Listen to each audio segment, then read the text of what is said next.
Morning all of you. 9th class. आज हम पढ़ेंगे कैदी और कोकिला। ये लिखा है माखनलाल चतुर्वेदी के द्वारा। सबसे पहले आप माखनलाल चतुर्वेदी का जीवन परिचय पढ़ेंगे और नोटबुक में माखनलाल चतुर्वेदी का जन्म मृत्यु रचनाएं लिखेंगे। पहले जीवन परिचय पढ़ेंगे, उसके बाद जन्म मृत्यु और रचनाएं लिखेंगे, फिर उसके बाद शब्दार्थ और उसके बाद इनमें से क्वेश्चन आंसर लिखेंगे। इसको नहीं लिखना है, इसके प्रश्नोत्तर जो भी बनेंगे वो आपको नोटबुक में लिखते हैं, ठीक है।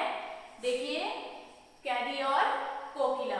अब यहाँ पर कवि जो है वो स्वतंत्रता के लिए जेल में बंद है। तो जब कवि जेल में बंद होते हैं तो उस समय उन्होंने ये लिखा है। तब वहां उन्होंने देखा कि कोई कोयल रात में कूक रही है, गा रही है। तो कवि ने वही जेल में रहकर ये कविता लिखी है, कैदी और कोकिला। तो देखिए कवि जो है वो कोयल को संबोधित करते हुए कहते हैं कि हे कोयल, तुम इतनी आधी रात में क्या गाती हो, क्यों रह रह जाती हो। कोयल रह रह का अर्थ है रुक जाना, रुक रुक कर गाना।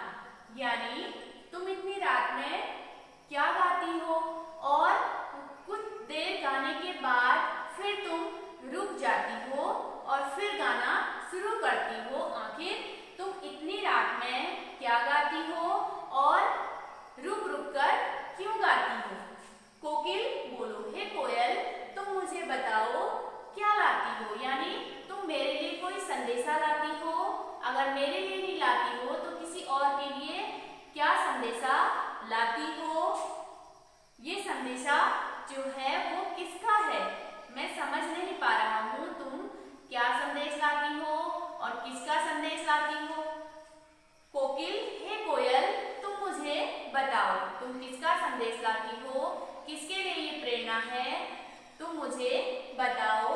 फिर कवि कोयल को संबोधित करते हुए आगे कहते हैं कि ऊंची काली दीवारों के घेरे में, तब वो अपनी व्यथा बताते हैं कवि कि मैं जहाँ कैद हूँ वहाँ क्या है, ऊंची ऊंची काली दीवारों के घेरे में। जहाँ मैं कैद हूँ वहाँ क्या है, दीवारें ऊंची ऊंची हैं और वहाँ अंधेरा छाया हुआ है। उन कमरों में अंधेरा छाया हुआ है और मेरे साथ में जो है वो कौन है, डाकू, चोर, बटमार। यानी वो मेरे साथ हैं, उनके साथ में रहता हूँ। किसके, डाकू, चोर और बटमार। बटमार क्या होते हैं, जो राहगीरों को लूटते हैं, उनके डेरे में हूँ। जीने को देते नहीं और यहाँ पर सिपाहियों का मुझ पर कड़ा पहरा है, वो मुझे जीने को देते नहीं, पेट भर खाना। यानी जीने के लिए पेट भर खाना भी ये लोग मुझे नहीं देते हैं।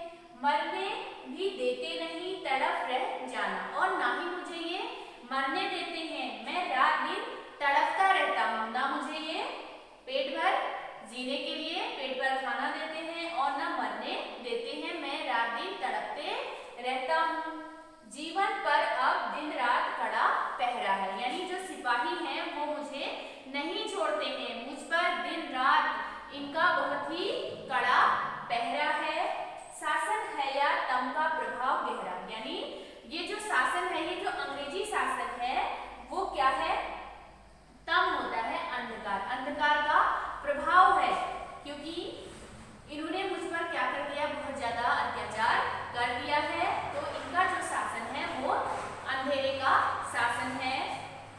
हिमकर निराश कर चला रात भी काली। यानी चंद्रमा भी निराश होकर क्या हो गया है, चला गया है। रात भी अब क्या हो गई है, काली हो गई है, क्योंकि चंद्रमा भी निराश होकर चला गया। जो चंद्रमा शीतलता प्रदान करता था वो भी चला गया और रात भी काली होने लगी है। इस समय कालिमा मई जगी क्यों आनी। इस समय, इस काली अंधेरी रात में हे मित्र कोयल तुम क्यों जगी हो। आखिर ऐसा क्या संदेश लाई हो जो तुम रात में बोलती हो और उसके बाद रुक जाती हो, रह रहकर तुम गाती हो।